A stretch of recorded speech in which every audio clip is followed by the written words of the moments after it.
In the Yoruba church, if you are an Igbo man, if you carry anointing, let fire come out of your head. You are on your own.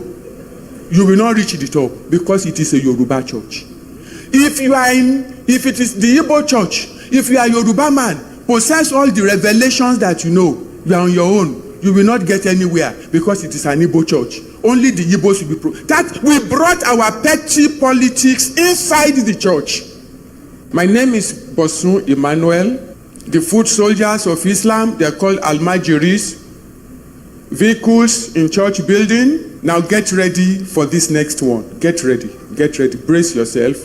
That is how our brethren are killed. That is how they are cut to pieces. As I'm talking, this is what is going on in Nigeria. I'm not talking about Sudan. I'm not talking about Somalia. This is what is going on in your country right now. This is how Christians are murdered in this nation. They are cut to pieces. The hatred is satanic. And the reason why we are having this problem is because the church forsook missions. We refused to go. We all sat down in Lagos, in Ibadan, in Port Harcourt, nourishing our souls. We forgot those in the north because we failed to evangelize them. The harvest that was ripe 2,000 years ago. We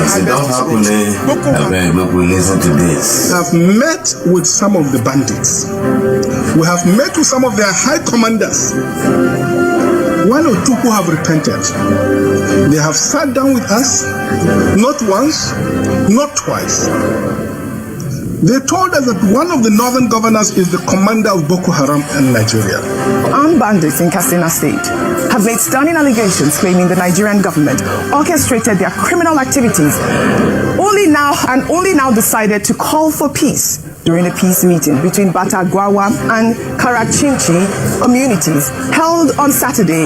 One of the bandits declared they have stopped attacks following government intervention. The bandit spokesperson stated in a now viral video, and I quote, "It was the government that wanted us to engage in banditry, but now it has called us and told us to stop." He alleged that despite 2 months of attempts to initiate peace... I'll tell you, it takes one statement from Donald Trump to bring out the beast in us. The government is now calling them to stop banditry because they were the one that asked them to do it in the first place. Mr. Trump, please don't be carried away with all this nonsense. Do what you have to do for us. We have hope on you and we have prayed that God would one day give us somebody like you. Come in. Don't worry about this, telling them to stop. They are not going to be able to stop because they have no control over them. They are already telling us, they made us carry gun, they made us bandits, and now they are calling us to stop. Why? Authorities only located them when they genuinely decided to engage. The armed group insisted that peaceful coexistence depends entirely on Nigerian leaders, stating, "If you want to cry, don't cry with us, the terrorists, but cry with your government, for they are the ones who made us do what we have been doing." I mean, this is really, really... As you can all hear in that video, that bandit, the head of the bandit, is alleging that it is the government that has been using them, that has been orchestrating them to do what they are doing to the citizens of this country. Yes. He said it is the government that is asking them to do what they are doing, the genocide that they have been committing against the people. The mass unaliving that has been going on, it is the orchestration of the government. So the government has been commanding them to do so. But the only thing he has not specified right now is that which government. Is it the government that we are in now, or the general government of APC, or the two commanders that we know in the north that is supposed to be in jail by now, but still working amongst us, and still holding high political offices? So this man needs to specify. And my candid advice to Nigerian government, this is not a time to give peace deal. This is a time to fight to the end, because any peace deal you give to these people is not going to last. Everybody, this is a kind of tactical something. They are trying to be wise here. They are trying to be cunning.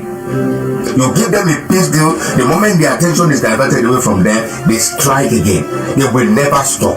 It's an ideology, it doesn't stop. So it's a time, if America has to come blazing on them, let them be eradicated. And if they are not going to, if America is not going to come blazing, if we need to collaborate with America, let that start now so that we can end this menace once and for all. If they are still like this and they are asking for peace deal, what about their weapons? They have not submitted their weapons, they have not done anything.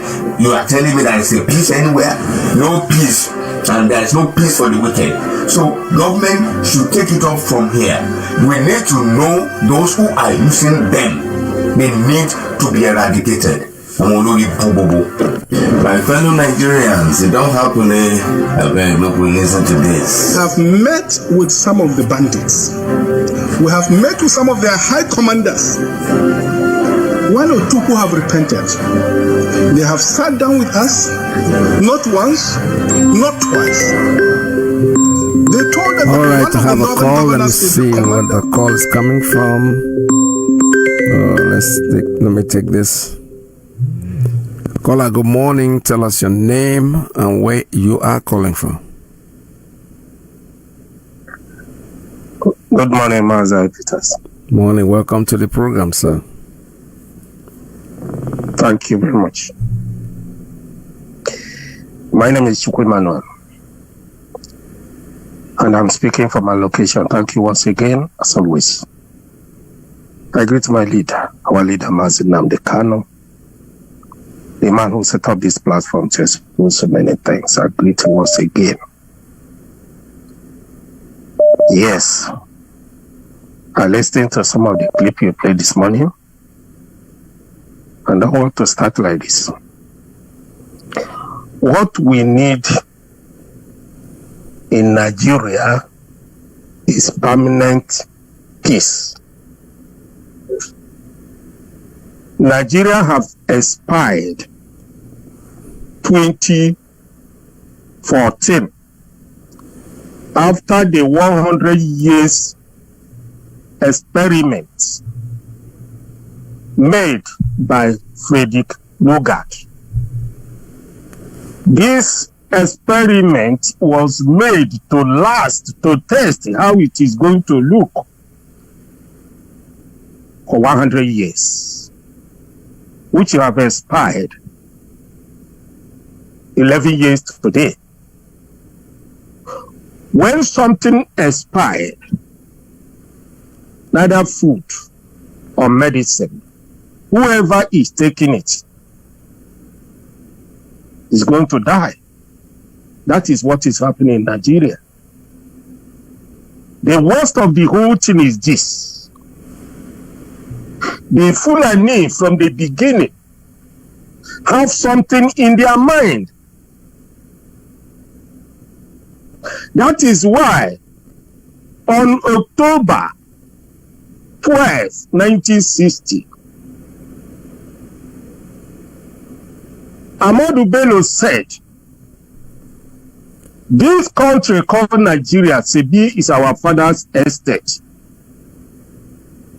We must ruthlessly prevent not to change the government. We use the middle belt as a winning tool. The South has conquered territory.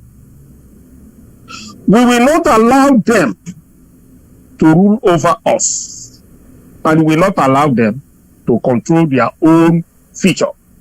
This is an order from Ahmadu Bello on 12 October 1960, 12 days after independence.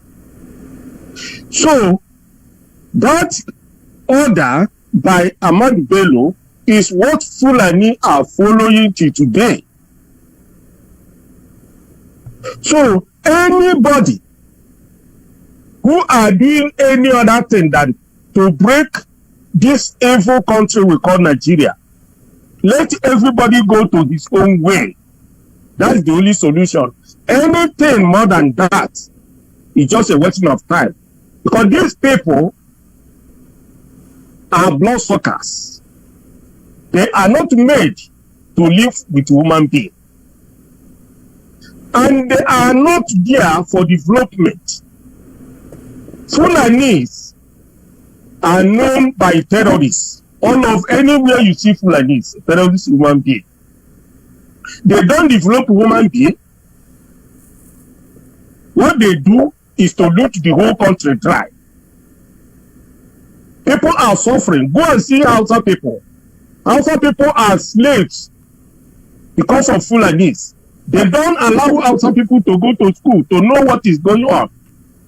Fulani occupy all the highest seats in the north, leaving other tribes to be their slave. And that is what they are trying to pass all over the whole Nigeria.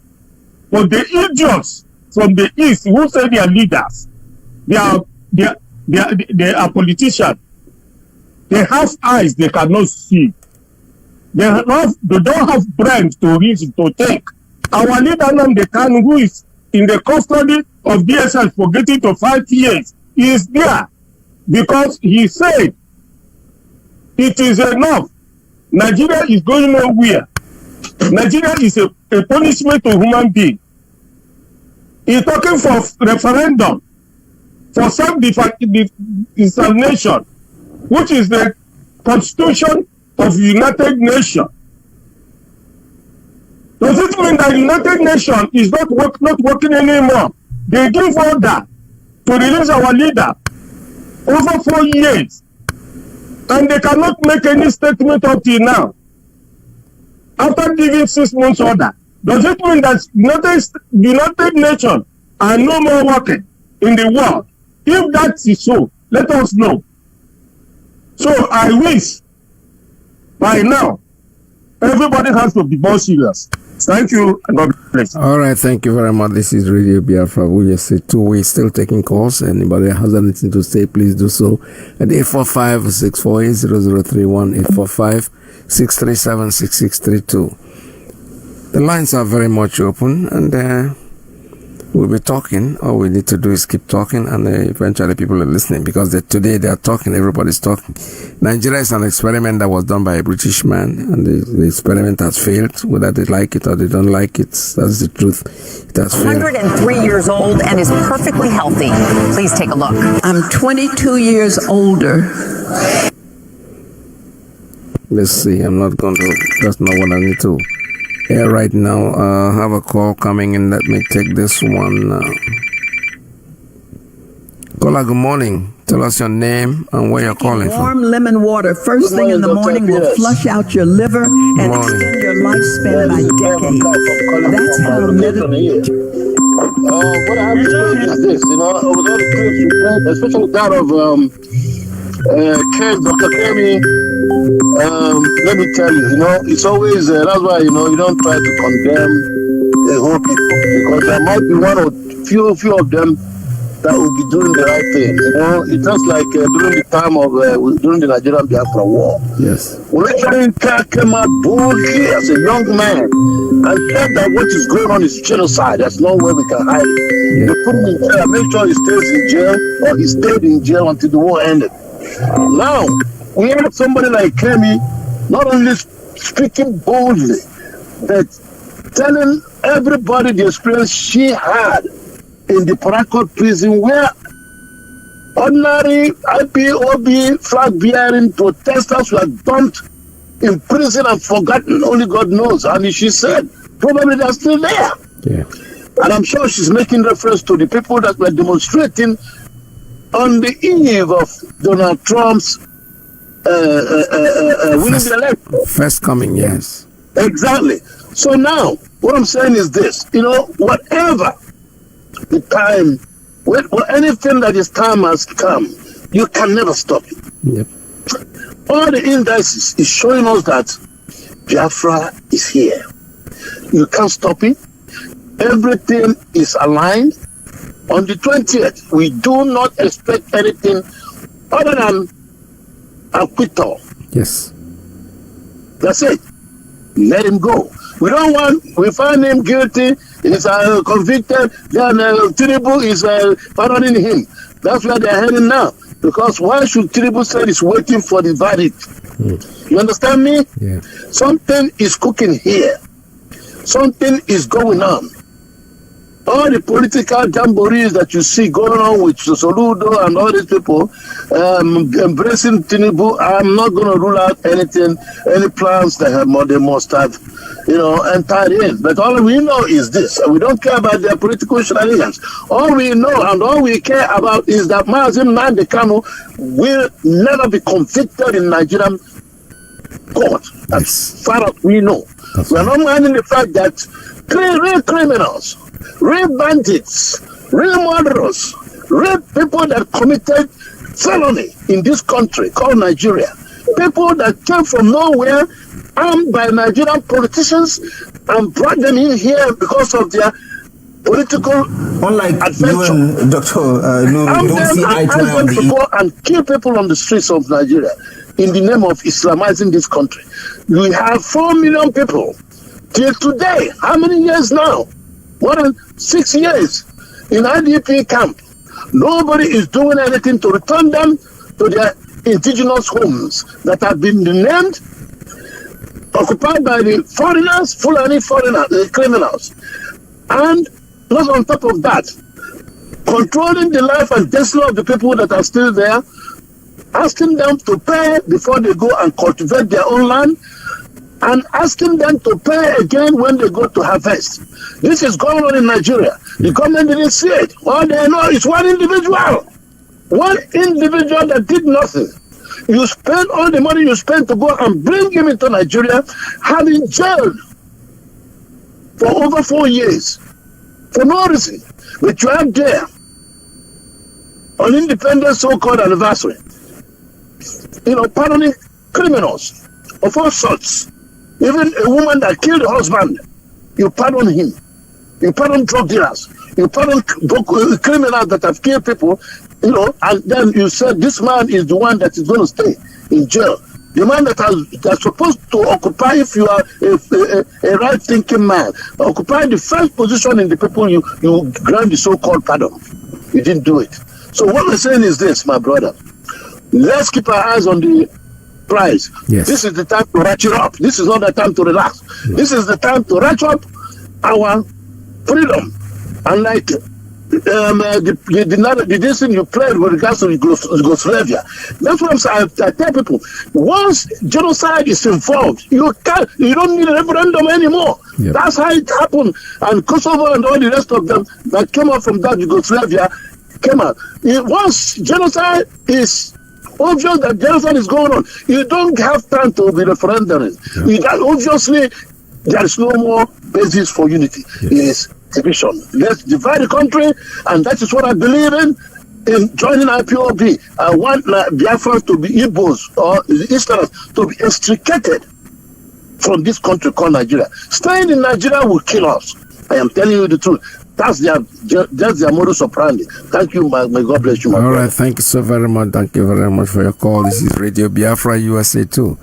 Like I said before, we're still calling on Donald Trump. All he has to do is recognize Biafra, and we'll take care of the rest.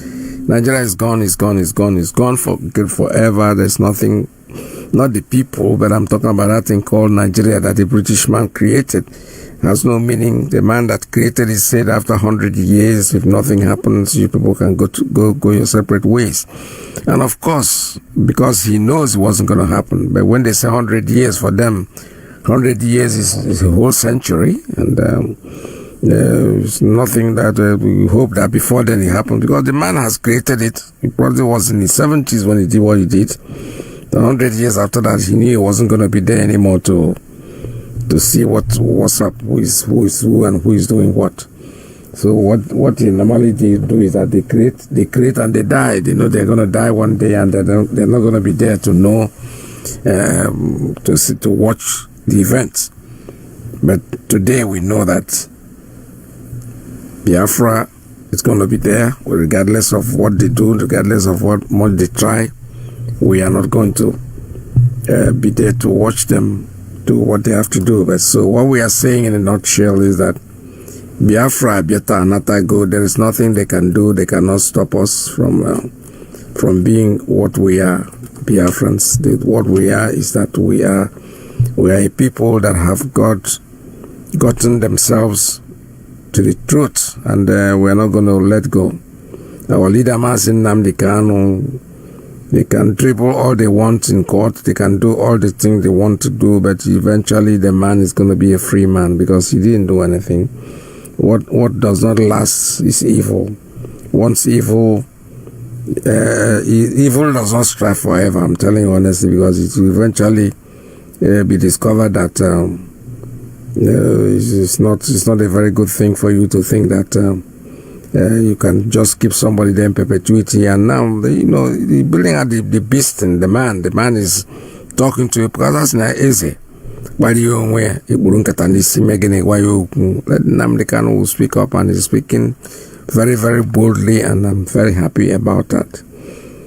All right, this is Radio Biafra USA 2. We're still taking calls. Give us a call. The number here is 845-907-2230, 845-648-0031, 845-637-6632.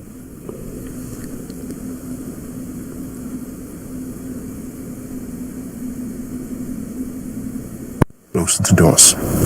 Because how do you explain this? Ordinary citizens defending terrorists, opposing justice, and protesting against help meant to stop bloodshed.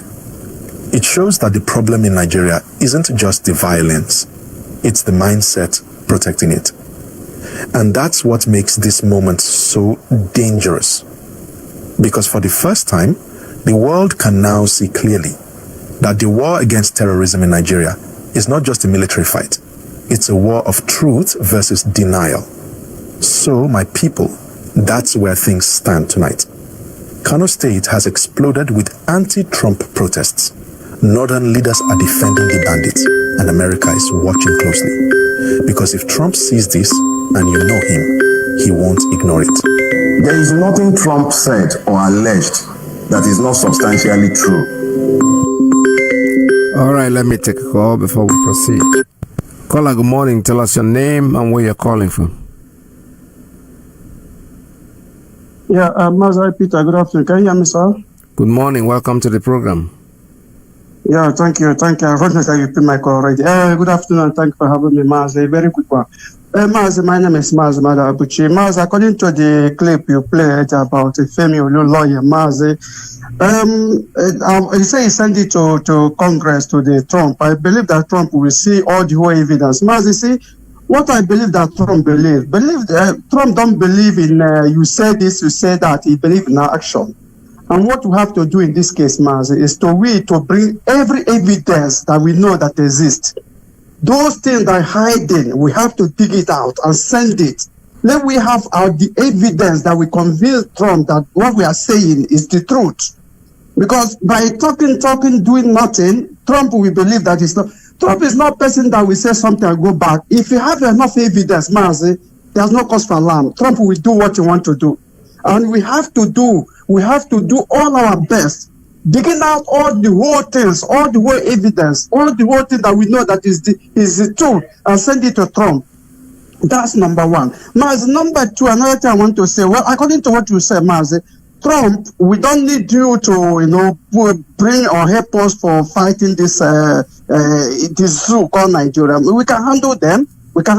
Just recognize Biafra and leave us alone with them. We know how to deal with them. We are here with them. Mazi, another thing I want to say, Mazi, see this thing that's happening now. They have attacked it that is IPOB, that IPOB is Igbo people, that Igbo people is causing the trouble. And now our people in the north, Mazi, they are facing serious problem. We are advising them for very long time. Find a way to relocate to eastern region, relocate anywhere else. It will be hot in the northern side when this thing will happen. It will be really hot. And when we are telling them, Mazi, all of them just do as if they don't know what is happening. Let me remind them. 1967, when this war happened, and when Biafran Nigerian war happened, Mazi, some of us is not yet born that time. And we hear they give our fathers and our forefathers 20 pounds to start life again. Now they have billions in the northern side there. Change your money. Try to remove all your money and change it to foreign currency now. When we are telling them that they thought that is a joke. Try to bring your money and change it to foreign currency. Take all your money away from the Bank of Nigeria. Find another bank and put your money, change it to foreign currency. Because if this thing happens, they believe that Igbo is causing this thing. They believe it's IPOB, and IPOB is an Igbo. And then when they will attack us, now the government will come inside and bring their policy. Their policy is to scatter Igbo's planning. I mean, their money. They will render us useless. Let that 2020 pounds remind us something. Now is not the time that we were waiting until the thing starts. Let's start now doing the right thing before it's too late. Thank you. Mazi, that's what I want to say here. Thanks for having me, and God bless you. All right, there. Well, thank you very much for your call. This is Radio Biafra. We're still taking calls. Anybody has any more conversation to do it. Meanwhile, we'll be listening to clips. It's very easy to see that the statement by Donald Trump is bringing out the truth in what is happening in Nigeria. They were talking about terrorists, calling IPOB terrorist organization just to match up with what they are doing in the north. But now that Donald Trump has said he's coming to remove terrorists from Nigeria, nobody's talking about IPOB terrorists again, because now the people in the north are the ones protesting because they are the terrorists. Truth is Eziokwu na agbakute. Truth has no second part. Truth remains the truth. It's only lying that has the expiration date. When it expires, it's expired. Now, they were all going to court. Oh, IPOB terrorist organization. Oh, IPOB. The whole world kept quiet. They said, those people, they are freedom fighters. We are IPOB. I am a member of IPOB, very much IPOB. I live in America. We are registered here in the government. We have bank accounts. We are moving around free people because we don't have any problem with anybody. But now in the north, these people are bandits. Oh, we are not terrorists. Oh, the Boko Haram is not terrorists today. Now they want to remove terrorists. Why are you in the north crying about it? Why are you accusing Trump of coming to kill you people? No, he didn't say he was coming to kill you. He said he was coming there to basically make sure that terrorists are removed from the land. And that's the truth. All right, my people. We have a breaking news right now, and this one is coming straight from Kano State. The entire city is on fire with massive protests. Thousands of Muslims, Ariwa youths, and even northern elites have stormed the streets in anger, protesting against US President Donald Trump. And what we're about to reveal will shock you, because it's clear now that this issue has gone far beyond politics. It's turning into something much deeper. Now, according to multiple videos circulating online right now, the protests in Kano are huge. Streets packed, banners flying, people chanting in Hausa, and on almost every placard, you can see mocking images of Donald Trump, some even burning his posters publicly. One of the protest leaders, speaking in Hausa, said something that caught global attention. Let me translate it word for word. These bandits, these so-called terrorists, are our sons, our brothers, our fathers, and our uncles. We do not want anyone harmed or killed. We oppose U.S. military intervention in Nigeria and reject President Trump's actions. That was the message being preached loudly through megaphones as the crowd chanted in agreement. In other words, these religious and community leaders are openly defending the same people the U.S. government has labeled as terrorists. According to the reports, this massive protest was organized by Islamic groups across the north to counter Trump's recent remarks about persecution of Christians in Nigeria. Trump had earlier warned that if the Nigerian government fails to stop the killings of Christians, the U.S. would take military action. And now, this protest is the direct response to that warning. The protesters carried placards that read, "We condemn Trump's threat to attack Nigeria.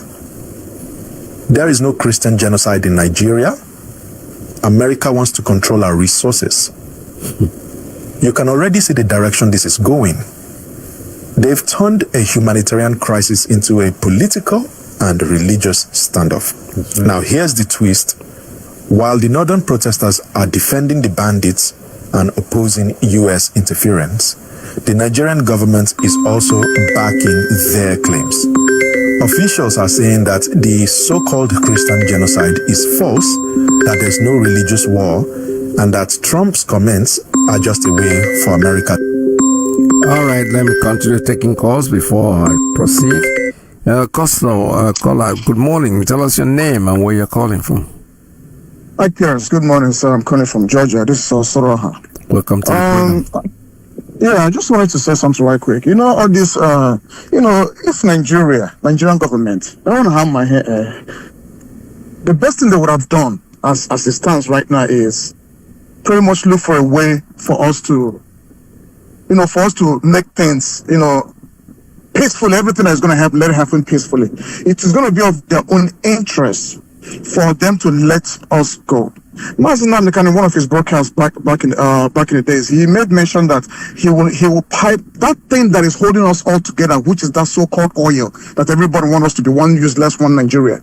He says he's going to map out oil to every state. Now, if let's assume that they created like maybe 6 or 7 different countries in Nigeria, for example. Everybody's going to have their own oil, develop on their own pace, and they know that because of envy, jealousy towards us, the Biafrans, they don't want to let this thing happen. And as a matter of fact, if they let this thing happen, we, the Biafrans, as a matter of fact, we will even help and assist them. If they want in development and anything, we will help them. So it will serve everybody better and good for us to be good neighbors. Develop it on your own pace. Take this oil, take yours, and develop your own country. Let everybody be at peace, because all these things where everybody is cussing at us, man. They keep coming out and talking down on us, just like that little girl that was talking a few days ago, saying, "You this Igbo, what do you guys even have to contribute? What do you guys have to contribute? What is that about your 5 states?" The ignorant guys talking about you only have 5 states, you don't have no oil in your. It's only Niger. If Niger Delta was talking or Southwest was talking, they would listen to them. How ignorant can that little girl be? Talking trash out of her mouth. So if the government knows what is best for them, it's better for them to just let us go peacefully. We'll map out oil and give to them. If they need help in the area when everybody go their own separate ways, I'm sure Biafra will come to assist them. Let them stop what this garage they are doing. It's not going to lead them nowhere. And whether they like it or not, Biafra is a must. It must come to pass. Mazi, thank you, sir. Thank you so very much. Like I said before, everybody have a right to his opinion. The small little girl, maybe one day she will grow up and she will realize, maybe that time she becomes a great-grandmother, she will realize that there was a mistake and her life has not gone in the right direction. But something? That's what nature is all about. Nature will teach you your own lesson. If you look at it, it's just like a jigsaw puzzle. It's like corn. We keep removing the seed one by one. And one day it will just remain the skeleton. All the seeds are gone. It's been eaten. So that's the way Nigeria is going. Nnamdi Kanu said small things, small. I remember this whole thing. And I thank God very much that I've been part of it. I remember how it started. How nobody cared. We were talking about radio. People are not even paying attention to you. It's like you're wasting your time. I know my colleagues, my friends who were bold enough to tell me, before, no problem. Eventually we will get there. There's no time everybody will become a Biafran. The people in the north, I know wherever they are, most of them are shitting in their pants. But, we've been crying about it, talking about it. Find your way back here. Whatever you have there, come here and develop it. And live with it. There's nothing you can do. We are not the same thing with these people. If you're scared you don't want to, because you think Biafra land is too crowded for you, move across to Ghana. Move across to other African countries. Go somewhere, establish yourself. But if you say you're establishing yourself in northern part of Nigeria, you don't have a chance. Trust me, you don't. Because that is happening every day. It was IPOB, the terrorists, they ran to court, the party injunction, but the world, the world cannot become square because you think so. The world remained round after Galileo said the world was round. I think they even killed him. I don't know about that. I cannot read that history. But when he said it, he said, who told you that the world is round? The world is not round. The world is flat. It's a place you just disappear. The world didn't change. The world kept being round. So the same thing. You want to call IPOB, whatever you want to call them, iPod, tripod, whatever. It doesn't change anything. The truth remains. We are not anybody who want to while in his ignorance can remember that. I don't even think there's even need to try to suggest to Nigeria what they will do. No, let them do what they want to do. Anything they want to do, let them do. Talk to us anyhow. Scrape us on the ground, but you know something? It's not going to make us clean if we are dirty. And if we are not dirty, you are not going to, your talking will not make us dirty. That's the point. We will remain Biafrans that we are, and that's exactly what is happening in Nigeria today. They don't know what to do. One sentence by Donald Trump. The truth is coming out. But they think that Trump will just get up and start talking. No, they have information. They have complete information, more than you even have yourself. I bet you. So we are here, we are still waiting, and they will continue waiting no matter what they do. All right, my people. We have a breaking news right now, and this one is coming straight from Kano State. The entire city is on fire with massive protests. Thousands of Muslims, Ariwa youths, and even northern elites have stormed the streets in anger, protesting against US President Donald Trump. And what we're about to reveal will shock you, because it's clear now that this issue has gone far beyond politics. It's turning into something much deeper. Now, according to multiple videos circulating online right now, the protests in Kano are huge. Streets packed, banners flying, people chanting in Hausa, and on almost every placard, you can see mocking images of Donald Trump, some even burning his posters publicly. One of the protest leaders, speaking in Hausa, said something that caught global attention. Let me translate it word for word. These bandits, these so-called terrorists, are our sons, our brothers, our fathers, and our uncles. We do not want anyone harmed or killed. We oppose U.S. military intervention in Nigeria and reject President Trump's actions. That was the message being preached loudly through megaphones as the crowd chanted in agreement. In other words, these religious and community leaders are openly defending the same people the U.S. government has labeled as terrorists. According to the reports, this massive protest was organized by Islamic groups across the north to counter Trump's recent remarks about persecution of Christians in Nigeria. Trump had earlier warned that if the Nigerian government fails to stop the killings of Christians, the U.S. would take military action. And now, this protest is the direct response to that warning. The protesters carried placards that read, "We condemn Trump's threat to attack Nigeria." All right, let me take a call before I proceed.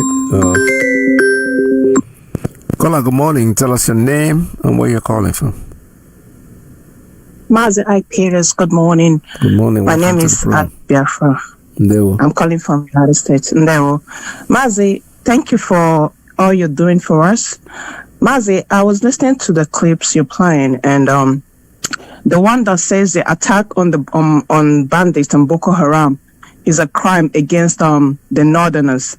It's very simple. It just explains that these people are, these politicians are the ones sponsoring these bandits, Boko Haram, terrorists and all that. They are the ones sponsoring them. That is why they don't want anyone to take them out, because they are that connected. They are on their payroll, and everybody knows that by now. Their names have been mentioned, all the sponsors.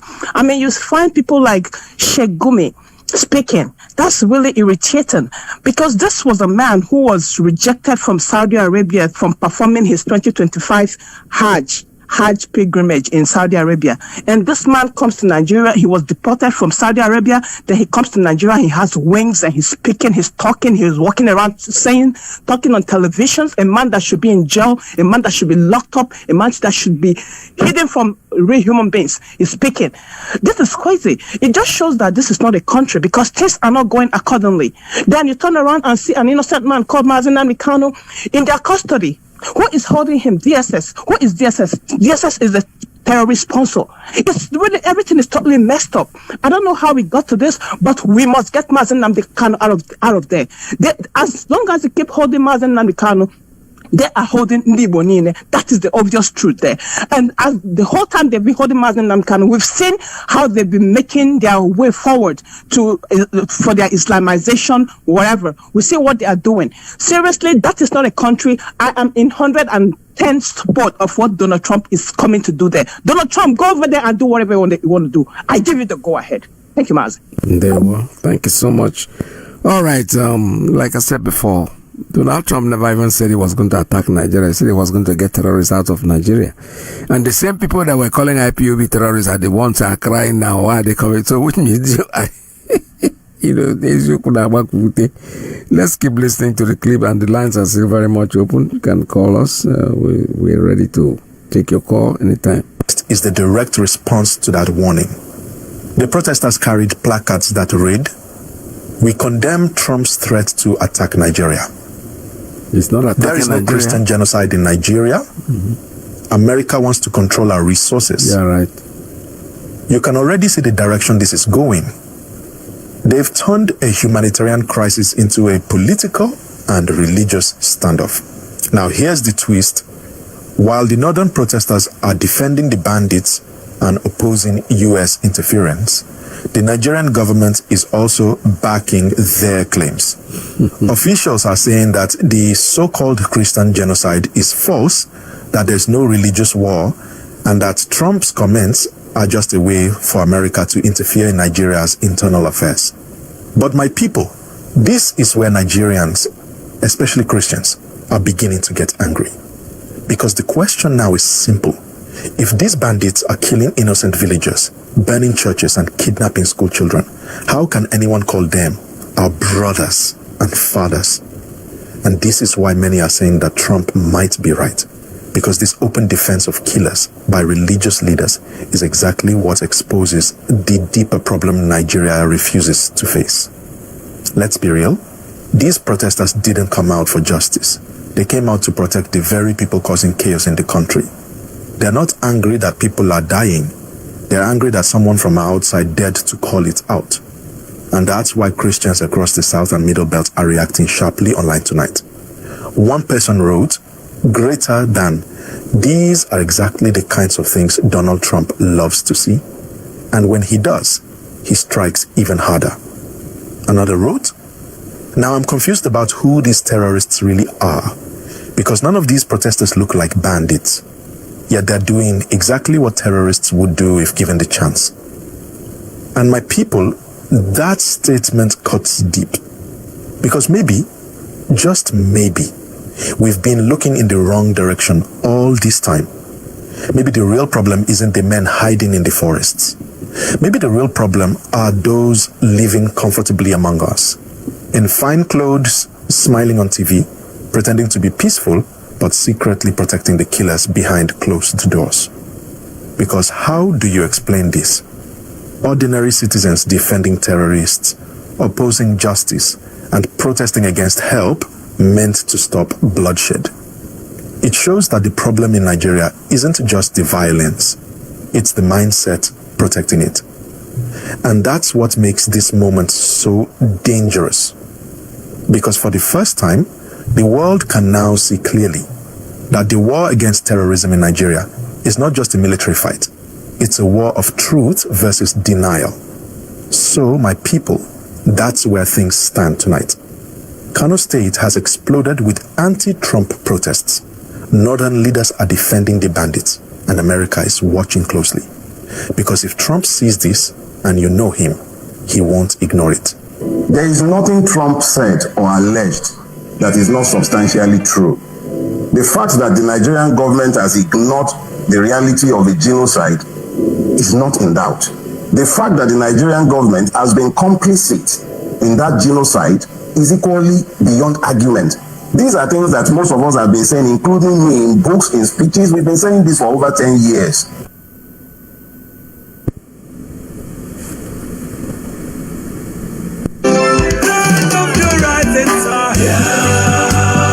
Biafran, land of the rising sun.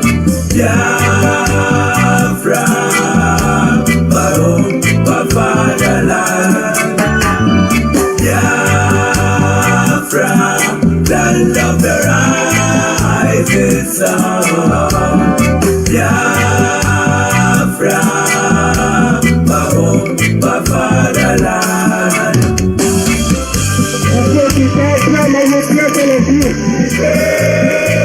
Let's now turn our attention to a controversial development as the former mayor of Blanco, Texas, Mike Arnold, has accused former presidential aide Reno Omokri of being a pathological, habitual, calculating, self-serving liar, alleging that he was deceived and manipulated by Omokri during their personal and professional encounters. The allegations have sparked significant attention on social media platforms. Well, Arnold made the allegation in a lengthy post on X, recounting his experience with Omokri in Kenya, Texas, and Nigeria. The accusations include claims about fabricated luxury car ownership, unfulfilled promises of high-level meetings, and misrepresentation of Arnold's identity during media appearances. Among the specific allegations, Arnold claimed Omokri promised meetings with President Bola Ahmed Tinubu, National Security Advisor Nuhu Ribadu, and the Sultan of Sokoto during a recent trip to Nigeria, but none materialized. He also alleged on live television Omokri falsely called him the current mayor of Blanco, Texas, and claimed he is a personal friend of Ted Cruz, both of which Arnold denies. Most seriously, Arnold accused Omokri of downplaying violence against Christians in Nigeria. Let's take a look. I am going to quote, not a journalist, but an authority apparently. How to identify a hypocrite? Their voice is so loud, condemning injustice against Muslims in USA, yet very silent in condemning genocide of Christians in Nigeria.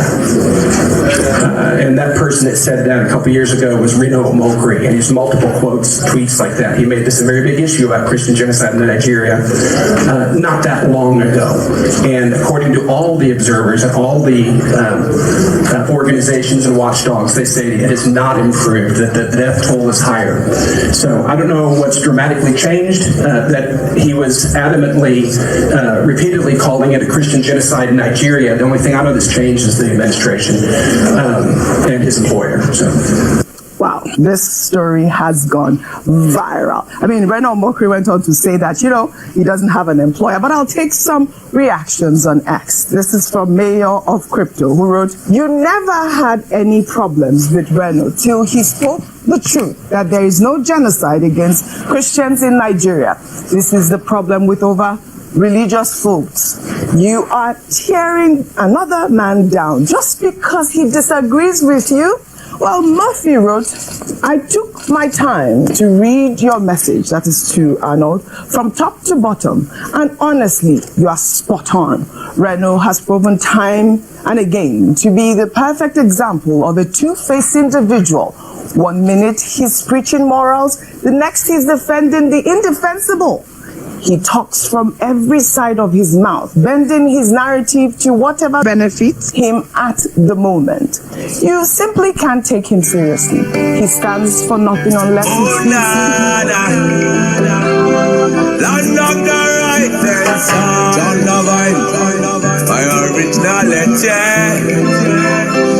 Land of the rising sun, Biafra, land of the rising sun, Biafra, my home, my fatherland, Biafra, land of the rising sun, Biafra, my home, my fatherland.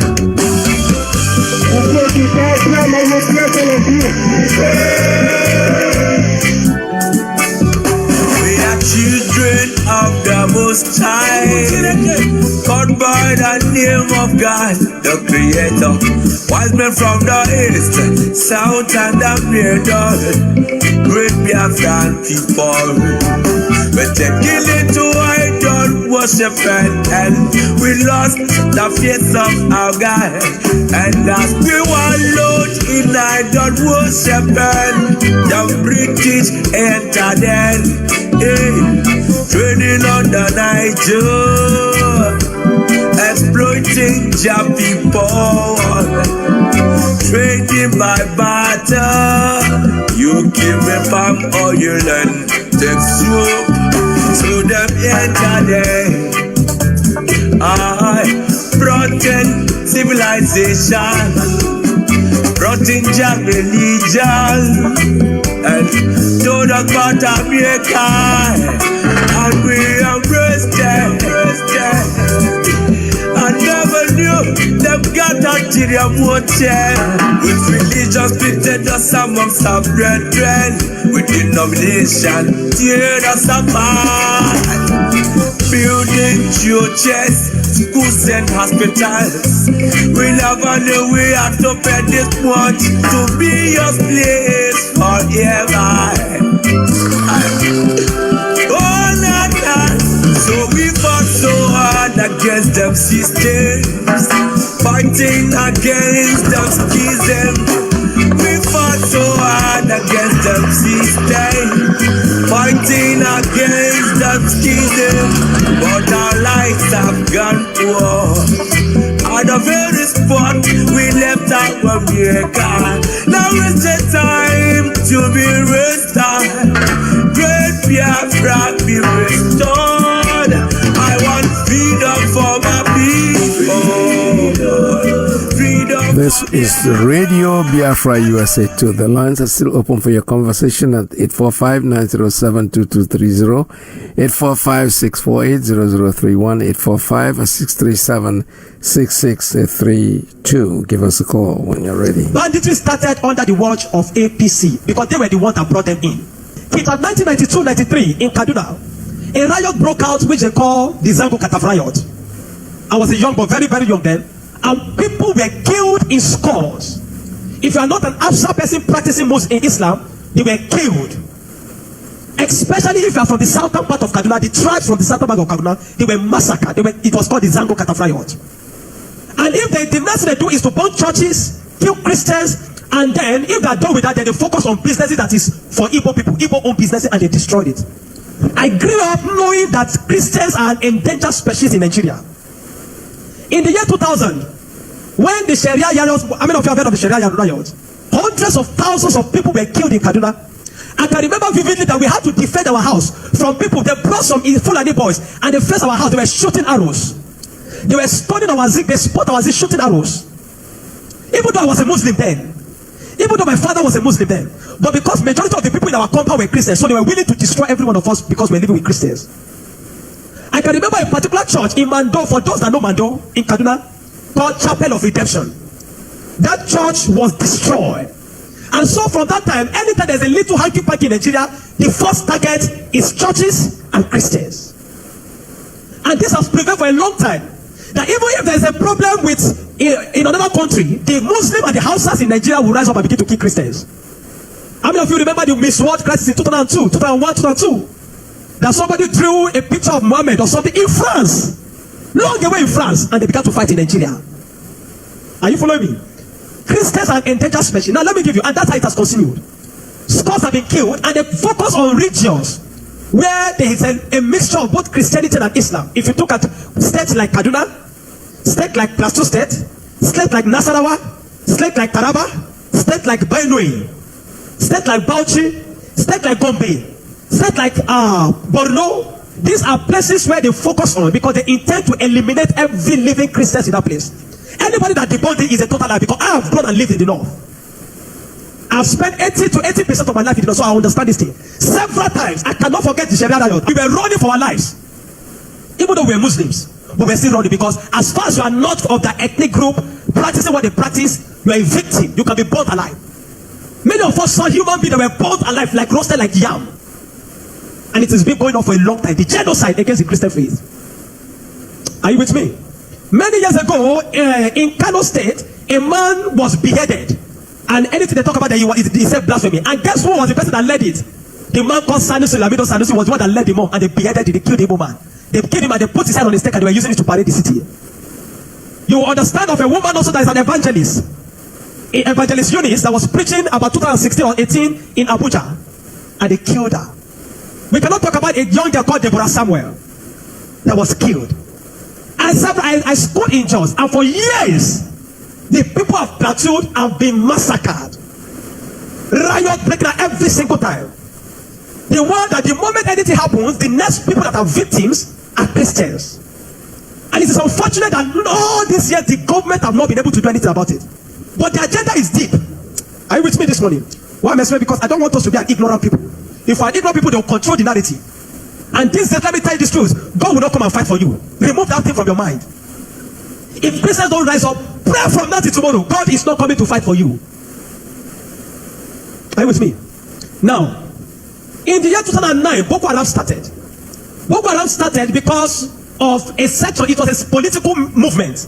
They created Boko Haram as a political talks to bring confusion into the government of Goodluck Jonathan, and to be able to, destroy any opposition, starting from Borno State, under the watch of a man called Kashim Shettima, which is now the vice president of Nigeria.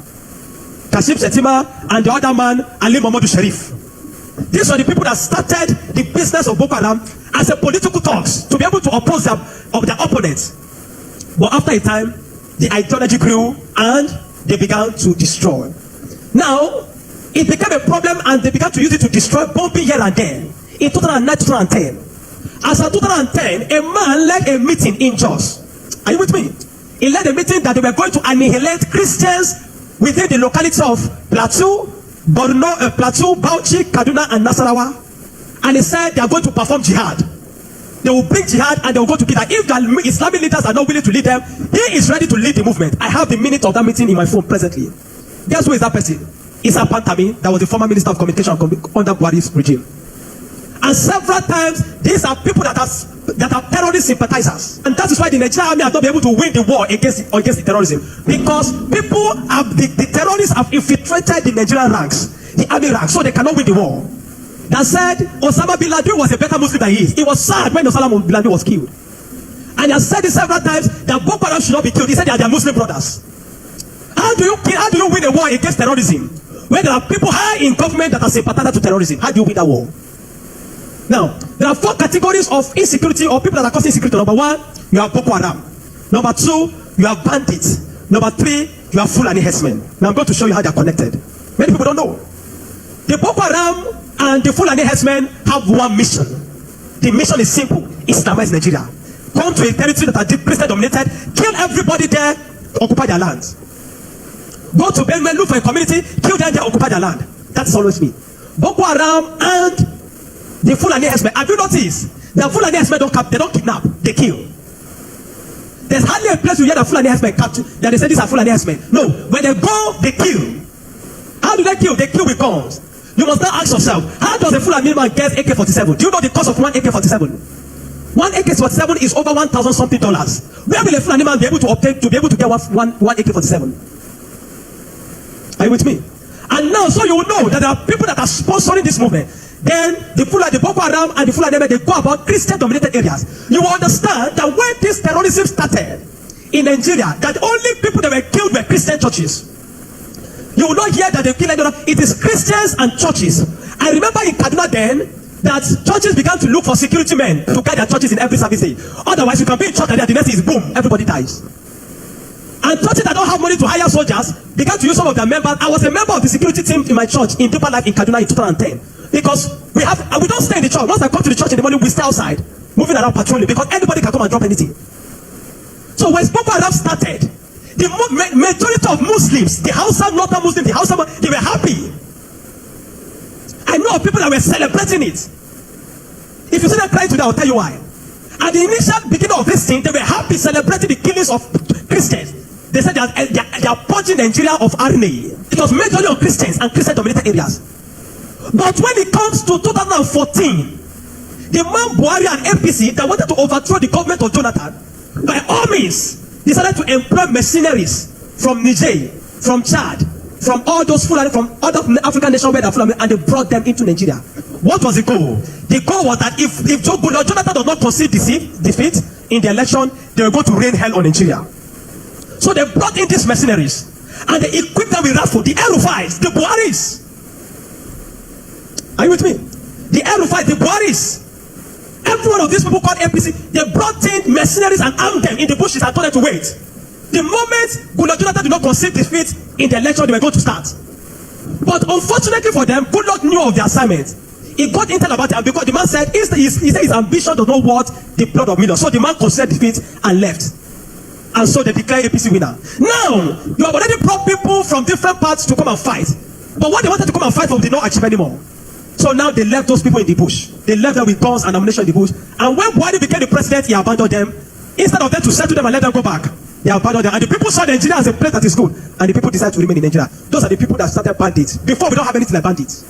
Banditry started under the watch of APC, under Buhari, because they were the ones that brought them in. Kidnapping, because they needed to survive. So they started by kidnapping. And they started by kidnapping. And they started by kidnapping. And they started by kidnapping. Over time, now, you understand that there are certain parts of this nation where there are mineral resources. Don't be an ignorant Christian. Follow me. Don't be an ignorant Christian. Don't be in a nation where you don't have understanding of what is happening. Now, there are some parts of Nigeria where there are good resources.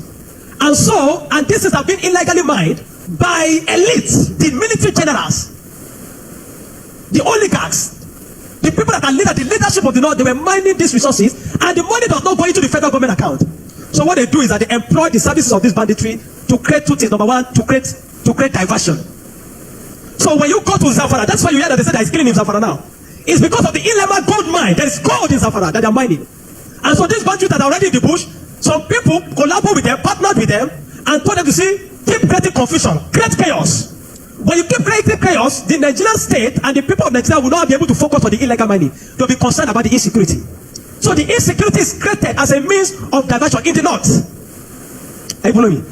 It is created as a means of diverting the attention of the military and the Nigerian populace from being able to focus on the illegal mining of resources. And any part of the north where there is resources, you find out that insecurity there. Recently, it has started in Kwara because there's a great amount of lithium in Kwara too that they have discovered and they're mining.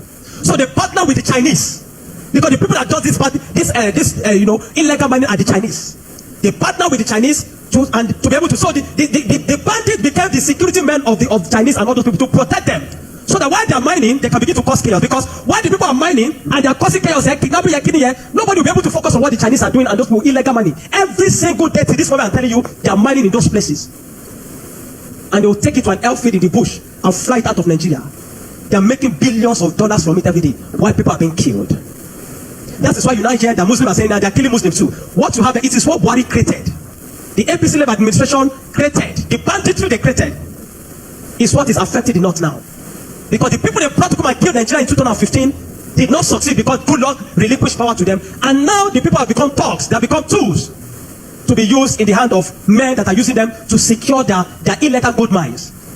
And that's why you kill them. That's why you hear that they say they are killing Muslims. Now, the Christian persecution and genocide has been there. So you find that the other part, the Muslim and the Fulani men keep going around killing in all those parts. And the Christians and the churches have been silent for too long. This evil has prevailed in Nigeria because the righteous men have been too quiet. If we're ever going to win against insecurity in Nigeria, Nigeria must put two things Nigeria must do. Number one, Sharia law must be completely abolished in Nigeria. Because Nigeria is not an Islamic state. Why will Nigeria, some part of Nigeria, be practicing Sharia? The law guided them in constitutional law that believe that if somebody deserves to die because he speaks against his God. Can an Hausa man insult Jesus and I kill him for insulting Jesus? But somebody believes when you speak against Muhammad, you deserve to die. How do you live in a country with somebody that has that kind of mentality? The military have become complicit. They are compromised. Nigerian military cannot win this war. 20 years from today, I'm telling you, 20 years from today, this stain of insecurity will not end because there are people that are enjoying it, benefiting from it, and reaping from it. If Nigeria want to win this war, partner with America. Let them come and militant. I mean, if you have seen that in Kano yesterday, some people were protesting that they don't want America to come. Because they believe, what they have been told is that if America is coming to kill Muslims, and the man said he wants to come and kill terrorists, but they are protesting. Anybody that is negotiating, people like Ahmed Gumi, Sheikh Gumi should be locked away. A terrorist sympathizer is a terrorist. A man that believes that you are not supposed to kill a terrorist is himself a terrorist. A man that believes that we should go and negotiate. How do you go and negotiate with terrorists? Because you see, terrorists are not just criminals. They are working with the wrong ideology. A man that believes that killing he has nothing to lose. How do you negotiate with a man that believes that killing himself is going to meet their God in heaven to collect 72 virgins? How do you negotiate with such a person? A man like Sheikh Gumi should be locked away. A man like Ali Muhammad Bushari should be arrested. You want to win against terrorism, you must go brutal. No nation win against terrorism by pampering them. The custom is taking rice, seizing rice from Nigeria and taking it to terrorists in the bush that they need to take care of them because they are human beings to know. The moment you have become a terrorist, that you see that taking the life of your fellow human being is nothing, is to please a God, then you don't deserve to live. Children of God, I'm not going to ask you to pray because this is not a period of prayer. This is a period of action. Reverend Dr. Ezekiel from Jos, the man that have been speaking, have paid attention. Not for once have they invited the man for interview because they don't want to give the man any airtime. But you see, any little thing they will call Gumi and give him microphone. Gumi, they are inviting Gumi. They are inviting Gumi up and down. The media is complicit. The Nigerian military is complicit. You can't win war with this Nigerian army, not because they don't have the capacity, but because they are compromised. Buhari created banditry. The people like Gumi and the rest of them, they are the people that facilitated the idea of Boko Haram. And today, some of them are your leaders in government. Some of them, most of them are moving free. Not one have been arrested. Kabiru Sokoto that bombed Nyanyan in 2011. When they rearrested him, guess where they caught him? In the house of Shetima in Abuja. What is he doing in the house of Shetima if Shetima doesn't know him? But today, Shetima is your vice president. How do you win a war where terrorists are ruling you? Where terrorist sympathizers are moving around? This is not a period to say we are praying. No! This is a period of wisdom. This is a period of action. Churches in the south have no idea. They sit in their cozy churches with AC blowing them. They don't know what it means to be in the north. They don't know what it means to be running for your life. That every Sunday in the church there in Kaduna, when they say let us pray, everybody's praying with one eye open. Because you don't know God might go up at any time in the church. The Nigerian church must rise up. There's an agenda. And if you read the minutes of that meeting in 2010 led by Isa Patami, you will not believe it. I have a recording of his messages. Where's the people say, why will they be killing their people? He said, why will they be killing his Muslim brothers, referring to Boko Haram as their Muslim brothers? How do you win with such a people in government? And that guy was a minister under Buhari for 8 years. Do you know what I'm telling you this morning? You are in Nigeria. If you are not aware of what is happening around you, in a short time, one day your calamity will just come. You will not know how. Are you with me? The banditry that is destroying them in the north was created by the people Buhari brought for mercenaries to destroy Nigeria in 2015 in case he did not win. Unfortunately, he won, and those people were left without fight. And they began to use the weapons they have been provided for. These guys have sophisticated their weapon. They move logistics, move money in dollars. Where do you think they're getting it from? You think it's from the sale of cow? No.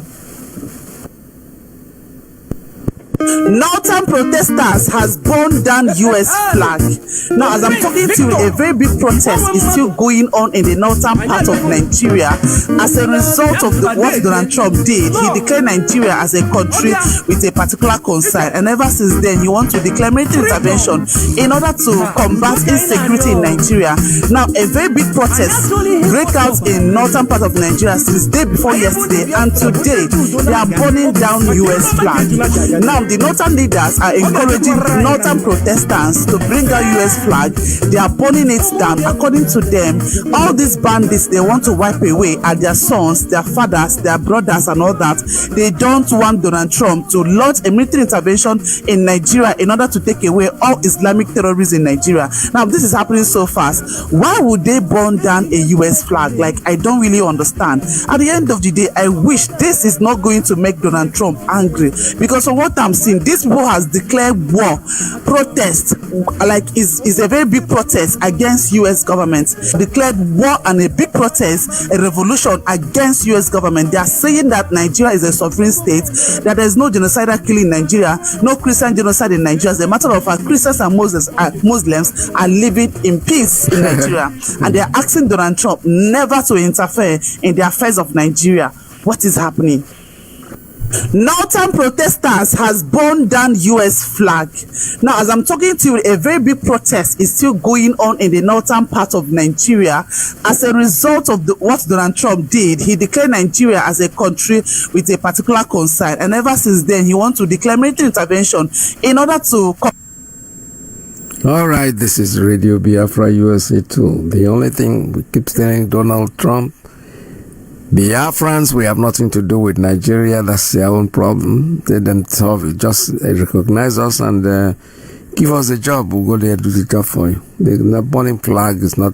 Because we have been saying this, we've been singing this. Our leader, Mazi Iyke Peters, has been saying this over the years, and nobody wanted to pay attention. Now, Donald Trump didn't even say he's going to attack Nigeria. He said he was going to remove the terrorists, and then we are protesting. The people are now telling us that terrorists are their brothers and their uncles and their fathers and their mothers. That's what they are. Of course, they've been that. We've always known that from the beginning. But now, one sentence, and all of them are protesting against America. Rather than embracing America for coming to help them take away terrorists among them, they are now saying that America has no right to deal with the terrorists because these terrorists are our brothers and our sisters. That's who they are. All right, they have the right to claim that terrorists are their brothers, but they are not one of us. We don't know nothing about terrorists. We are IPOB, the indigenous people of Biafra. We are friends to the world. We are not killing anybody. These are the people that went to court to get an ex parte injunction against the Biafran people, against the IPOB, claiming that the IPOB are terrorists. Today, now, Donald Trump is going to fight terrorists, and IPOB is saying, thank you very much, thank you, Lord, for bringing this man to come and remove terrorists. Now the people that were claiming that we are the terrorists are now the ones crying, and they are the ones telling Donald Trump that you have no right to come because these people you want to remove are our brothers, they are cousins, our nephews, and our nieces. The truth is something you cannot run away from. All right, with this, I think we're almost coming to the end of today's program, but stay tuned. I can still take one or two more calls before I call it a day. This is Radio Biafra USA too. Call us.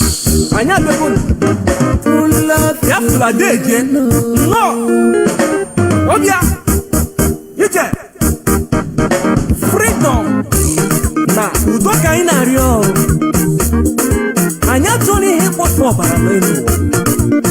Aye bunde Biafra bunde judo naga. Obi makelo makeju na jaga no.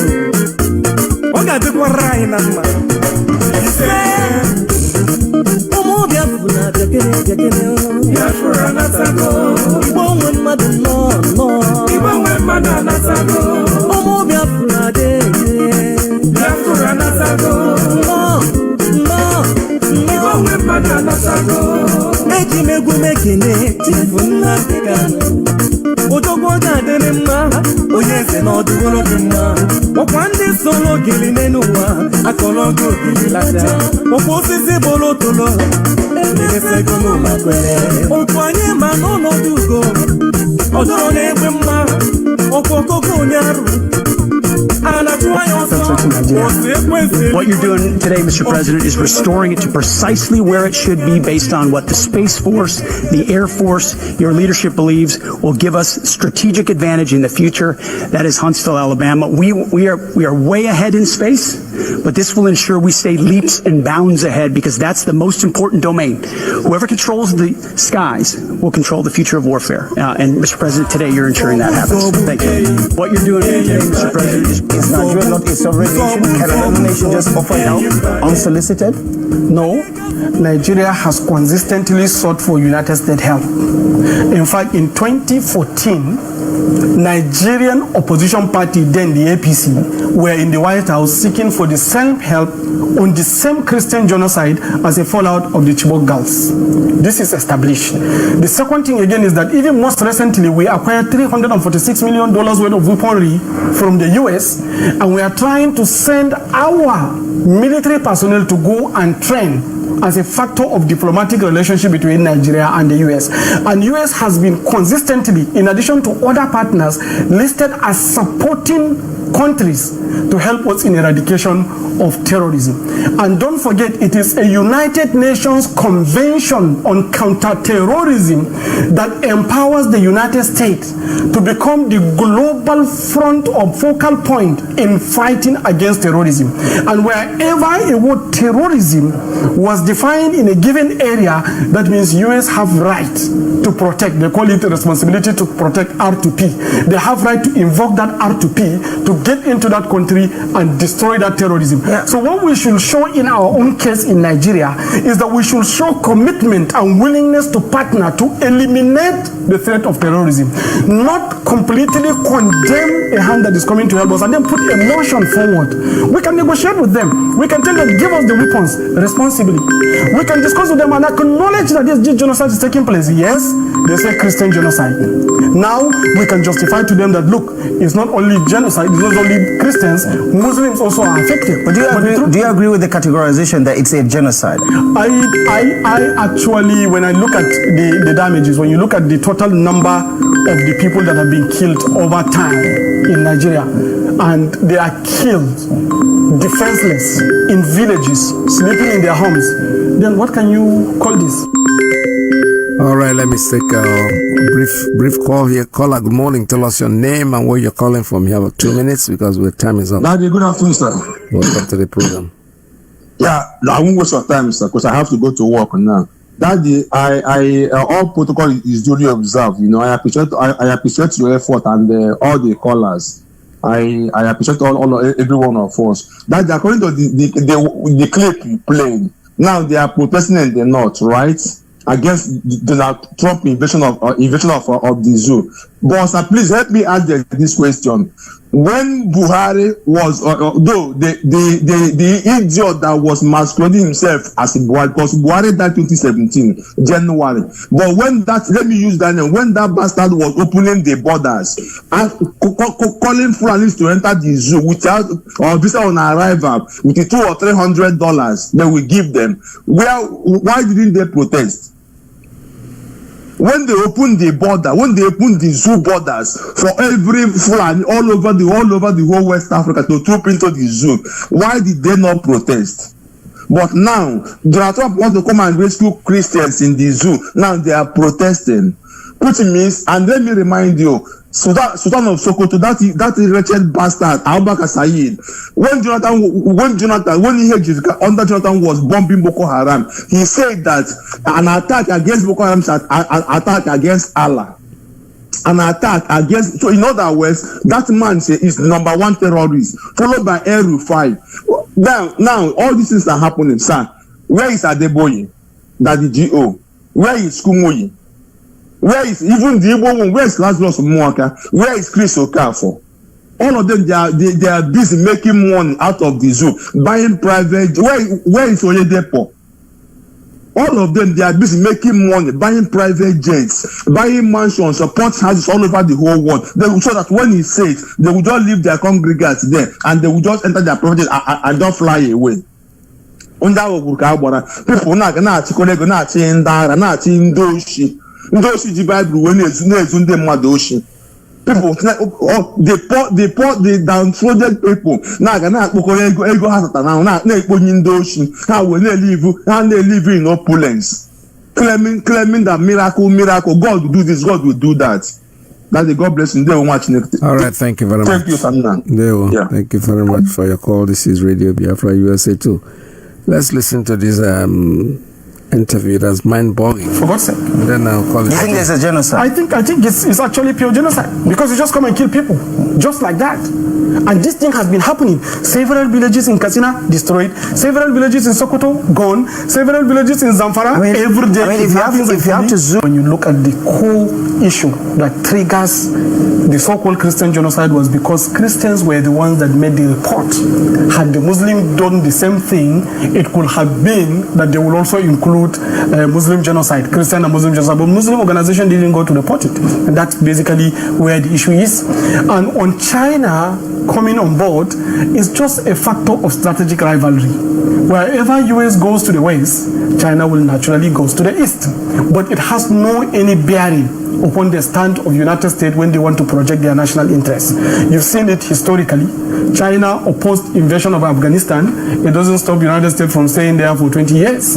Similarly in Iraq, it doesn't stop them. In fact, most recently, the biggest, most strategic ally of China in the Central Asia is Iran. China vehemently, strongly stopped Trump or the US from invading Iran for whatever reason. Yet, Trump bombed Iranian nuclear facility and they did nothing, absolutely. Look at Gaza.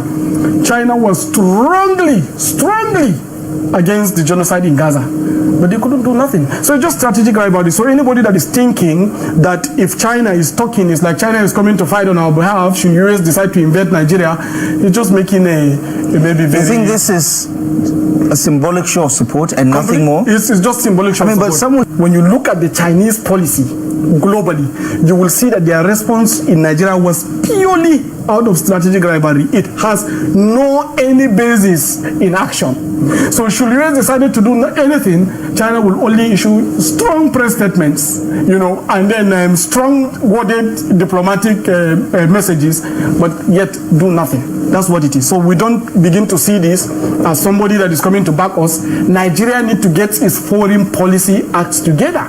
The truth of the matter is, this government's foreign policy, as I mentioned earlier in one of my writings, is the laziest we have seen in the history of Nigeria. There is no activity. And any country that you don't send foreign representation in form of ambassadors, it's like you are rebuting them. It's like you don't recognize their sovereignty. And if we had an ambassador in the United States, things would have turned out differently. It would have been done because this issue didn't start now. It started building up since February 2025. The US delegation, like from the Congress, came to Nigeria 3 times to investigate and make fact findings. They were in many places in Plateau and Benue. Although I saw some people are saying that they didn't go to Zamfara, but the people that invited them were the people of Benue and Plateau. Why didn't the Zamfara people and the Sokoto people and the Katsina people also go and invite them? They didn't do that. So they came on fact-finding mission. You don't have a foreign representation in that country. You don't have any intelligence to understand that this is actually what is likely going to happen. You now start a fire brigade approach after we have already been listed as a CPC, country of particular concern. So that you are just reactionary, because you are supposed to proactively respond to this and prevent the listing in the first place. The fact that we are listed as CPC means that they have already built. We're recommended. I don't think they've finalized the process yet. In fact, the process was there. They sat today, they will sit tomorrow, they will sit next tomorrow. It's likely that by Friday they could pass. You think it's a foregone conclusion? It's a foregone conclusion. But what do you make about the merit of the argument? Because you hear from ECOWAS, you hear from the National Assembly, you hear the federal government's response, you hear from the Chief of Defense Staff who say, listen, we have a security challenge. We do not have a genocide to deal with in this particular country. Why do you think this tag of genocide continues to stir such emotional reaction from people? Because Nigerians are divided between those who believe there's a genocide and those who categorically think it's an overstatement to say there's a genocide. The truth of the matter is, the US president did not specifically mention genocide in his words. He said existential threat, but the Christians have existential threat in Nigeria. This is Radio Biafra USA too. You see, like I said, it takes one talk to bring out the beast in us. all of us are now beginning to talk Donald Trump this, Donald Trump that. The truth is that Donald Trump didn't even say he was coming to attack Nigeria. He said he was coming to remove the terrorists in the country. And then those people who claim that they were not terrorists are now the ones crying that, these terrorists you are trying to remove, they are our brothers or they are our sisters, so we related is one way or the other. What we are saying is that the truth will always prevail, no matter what you do. This is Radio Biafra USA 2. We are going off the air at this time, handing over to USA 1. Mazi Iyke, that will not be next. From here, from me, it's goodbye. Just remind you that Biafra is our religion, and here on Radio Biafra is where we worship. Stay tuned. Always speak the truth at all times so that God will help you. We are the indigenous people of Biafra. No matter what they do, they cannot put us under the ground. From here, from me, it's goodbye. Stay tuned, don't go away.